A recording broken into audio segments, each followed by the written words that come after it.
খালাম্মা আমি এটা না লাগবে না, লই না। তুমি এটা নাও, ধরেন। এটা তোমার জন্য। আমি তো রোজা। শোনো, সন্ধ্যায় আমাদের সাথে ইফতার করো।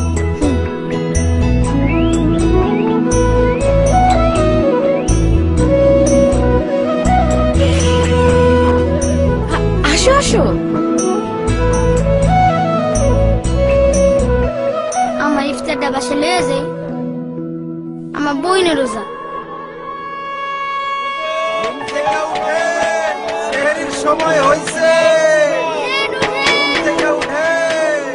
হ্যালো ভাবি, আমার একটা প্ল্যান আছে। অবশ্যই সম্ভব। হ্যাঁ, প্রতিদিনই সম্ভব।